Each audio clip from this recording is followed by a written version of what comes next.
கர்த்தருடைய மகா பரிசுத்த நாமத்துக்கு ஸ்தோத்திரமும் மகிமையும் உண்டாவதாக. இதோ இந்த நாளில் கூட இந்த புதிய நாளுக்குள்ளே வழிநடத்திய தேவனுக்கு ஸ்தோத்திரமும் மகிமையும் உண்டாவதாக. இந்த புதிய நாளில் கூட நம்ம சீஷர்களை பற்றி பேசிக்கொண்டு வருகிறோம், தியானித்து கொண்டு வருகிறோம். இதுவரையில் 10 சீஷர்களை குறித்து தியானித்த நாம் இன்று நாளில் கூட 11வது சீஷராகிய சைமனை குறித்து பேச பாராட்டுகிறார். இதில் இந்த சைமன் இயற்பெயர் சீமோன், சிறப்பு பெயர் இவரை பேதுருவிடமிருந்து வேறுபடுத்தி காட்ட வேதாகமும் இவரை கானானிய சீமோன். ஆல்ரெடி நமக்கு தெரியும், பேதுரு சைமன் பீட்டர், சீமோன் பேதுரு. ஸோ அவரிடமிருந்து வேறுபடுத்தி காட்ட தான் இவரை கானானிய சீமோன் என்று அழைக்கிறாங்க. மத்தேயு 10:4 அப்படி தான் குறிப்பிட்டிருக்காங்க.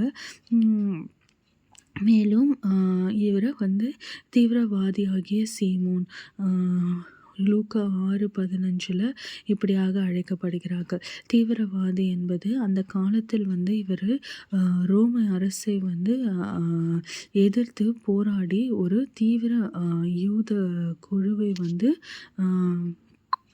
குறிக்கும். அதாவது இவர் அந்த காலத்தில் ஒரு ரோம அரசை எதிர்த்து போராடிய ஒரு தீவிர யூத குழுவை சேர்ந்தவராம். ஸோ அதனால தான் இவருக்கு அந்த தீவிரவாதிய சீமோன் என்று பெயர் வந்தது. இவர் பார்த்தோன்னா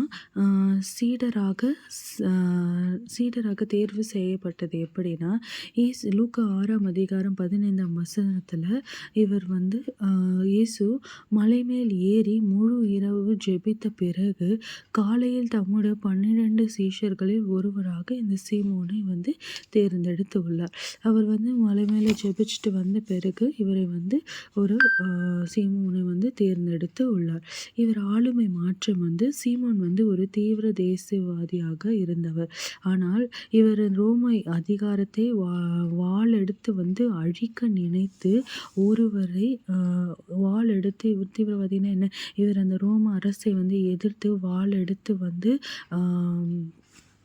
அழிக்க நினைத்தார். ஆனால் இவரை அன்பே பிரதானம் என்று போதித்து இயேசுவின் சீடராக மாற்றினாரா.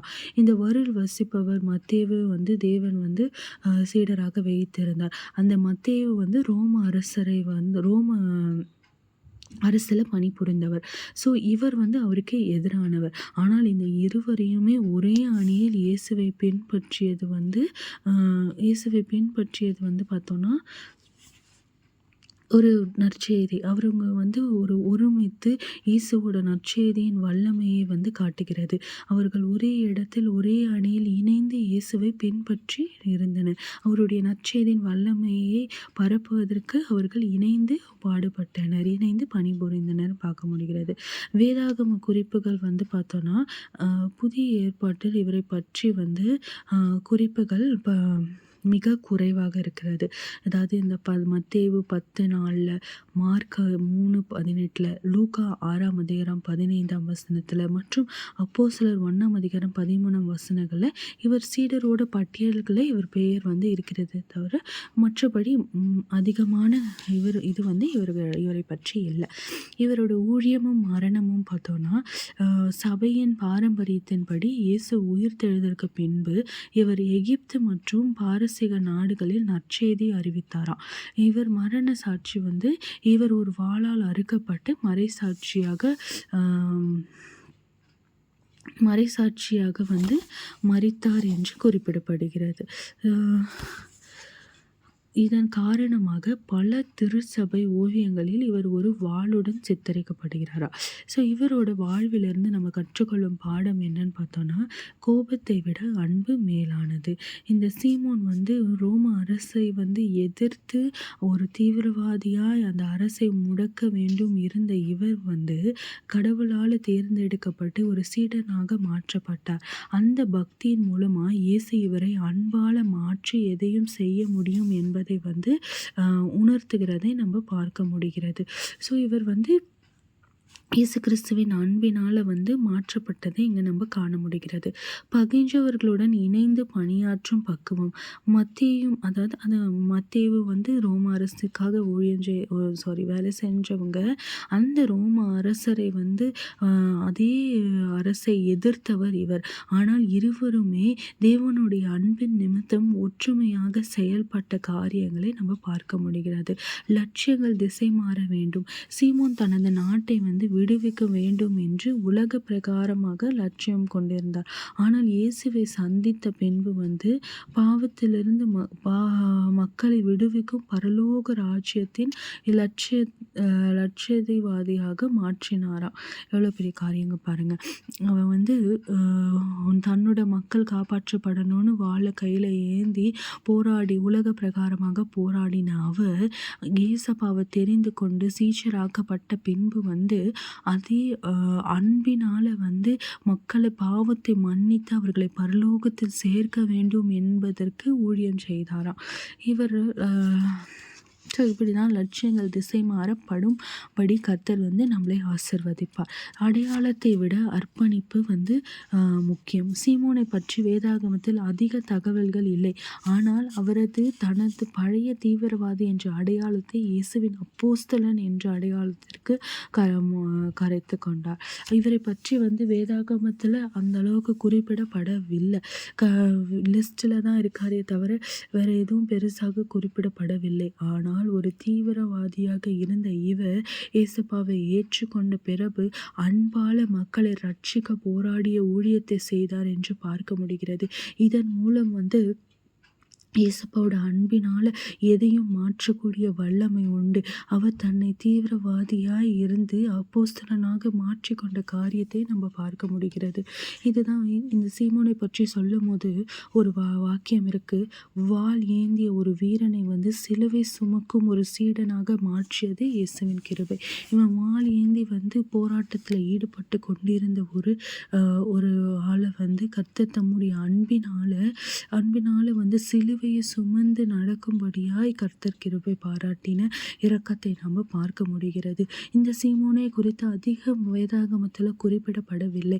இந்த ஒரு காரியம் மாத்திரம், அவர் தீவிரவாதியாய் இருந்து மாறப்பட்டு அன்பானவராய் மாறப்பட்ட காரியம்தான் நமக்கு விசேஷ விதமாக இவரை பற்றி கூறப்படுகிறது. இது நிமித்தம் தேவன் அன்பு நம்ம வாழ்க்கையில் வருவதன் மூலமாக நம்ம வாழ்க்கை அநேக விதத்தில் மாற்றப்படும் என்பதை நம்ம உணர முடிகிறது. ஆமாம், நம்ம எப்படிப்பட்ட சூழ்நிலை வேணால் இருக்கலாம், நம்ம எப்படி வேணால் இருக்கலாம். ஆனால் ஒன்ஸ் தேவன் நம்ம வாழ்வில் வந்துட்டாருன்னா ஆட்டோமேட்டிக்காக நம்ம வாழ்க்கை அவருக்கு ஏற்ற மாதிரி மாறிவிடும். இயேசு அன்பானவர், அவர் இரக்கம் பாராட்டுகிற தேவன், அவர் மக்களை ரட்சிக்க வந்தவர். அப்படி இருக்கும்போது ஆட்டோமேட்டிக்காக இந்த தீவிரவாதியாக இருந்த இவரே தேவனுடைய அன்பின் நிமித்தம் அவர் வாழ்க்கை முற்றிலுமாய் மாறப்பட்டதை நம்ம எங்களால் பார்க்க முடிகிறது. அவர் வாழ்க்கையை அவர் மாற்றிக்கொண்டார், தேவனுக்காக அர்ப்பணித்து கொண்டார். அதன் மூலமாக தான் அவரும் இயேசுவோட நற்செய்தி ஊழியத்தில் பயன்படுத்தப்பட்டு இரத்த சாட்சி அடைந்ததை நம்ம பார்க்க முடிகிறது. கடவுளோட தீவிரவாதியாக இருந்த இவர் சீஷராக ஏற்றுக்கொள்ளப்பட்டதையும் நம்ம பார்க்க முடிகிறது. ஆமாம், தேவன் ஒருவரை தேர்ந்தெடுத்து விட்டால் அவரை வைத்து அவர் செய்யவிருக்கிற காரியத்தை செவ்வனமாய் செய்து முடிப்பார். நம்ம இந்த சீஷர்களை குறித்து முதல் சீஷர்கள்லேருந்து இப்போ வரைக்கும் நம்ம பார்க்கும்போது ஒரு காரியத்தை தேவன் நமக்கு உணர்த்துகிறார். அவர் தேர்ந்தெடுக்கும் ஒரு நபரை கொண்டு அவர் செய்ய இருக்கிற திட்டத்தை அவர் செய்து முடிப்பார். ஆனால் நம்மளோட காரியம் என்னன்னா, அந்த திட்டத்தை அவர் செய்ய நம்ம நம்மளே மாற்றிக்கொள்ளணும். நம்ம என்ன பண்ணணுன்றதை தேவனிடம் நம்ம கேட்க வேண்டும். அவர் அதை தான் எதிர்பார்க்குறார். ஒன்றும் இல்லை, பெருசாக அவர் நம்மக்கிட்ட பணம், நகை அதெல்லாம் கேட்கல. இல்லை ஒரு பெரிய காரியத்தை, ஒரு பெரிய மாற்றத்தை வாழ்க்கையில் கொண்டு வரணும், அதெல்லாம் அவர் கேட்கல. அன்பானவர்களாய் மாற சொல்கிறார், அவ்வளோதான். அவர் எப்படி நம்ம மீது அன்பாக இருக்கிறாரோ நம்மளும் அதே போல் அன்பாக இருக்கணும். உலகத்தின் பாவத்தை விட்டு விடணும். இதை மாத்திரம்தான் அவர் நம்மளிடத்துல கேட்குற ஒரு காரியம். அந்த பாவத்தை விட்டு நம்ம மனம் திரும்பி ஏசப்பாவை நம்ம மனதில் வச்சுக்கிட்டோன்னா மீதி எல்லாமே தேவன் நம்மளுக்கு கூட்டி கொடுக்க சித்தமாக இருப்பார். நம்ம தான் ஒரு பெரிய காரியமாக இதை நினச்சிட்ருக்கோம். ஐயோ, நம்ம கடவுளோட வாழ்க்கையில் வாழணுன்னா நம்ம இவ்வளோ பரிசுத்தமாக இருக்கணும், அவ்வளோ பரிசுத்தம், அதெல்லாம் ஒன்றும் கிடையாது. பாவிகளை நேசிக்கிற தேவன் அவரை நம்ம வாழ்க்கையில் நம்ம மனதில் நம்ம வைத்து கொண்டோனாலே மீதியான குணாதிசயங்களை தேவன் நமக்கு தர வல்லவராயிருப்பார். அதை மாத்திரம் நம்ம நினைவில் வைத்துக்கொள்ளணும். இந்த சீமோனை தேவன் தேர்ந்தெடுத்தது ஒரு பெரிய காரியம் கிடையாது. அந்த சீமோனை தேர்ந்தெடுக்கும் போது அவன் பரிசுத்தவான் கிடையாது. இல்லை, அந்த சீமோனை தேர்ந்தெடுக்கும் போது அவன் ஒரு பெரிய காரியத்தை செய்யவோ எதுவுமே பண்ணலை. அவன் ஜஸ்ட் ஒரு தீவிரவாதியாக இருந்தான் தான் பார்க்க முடிகிறது. ஆனால் எதற்கு தேவன் அந்த சீமோனை தேர்ந்தெடுத்தார்? ஏன்னா அவருக்கு தெரியும், இந்த மனிதனை தேர்ந்தெடுத்தால் அவன் மனமாற்றுதல் அடைவான்.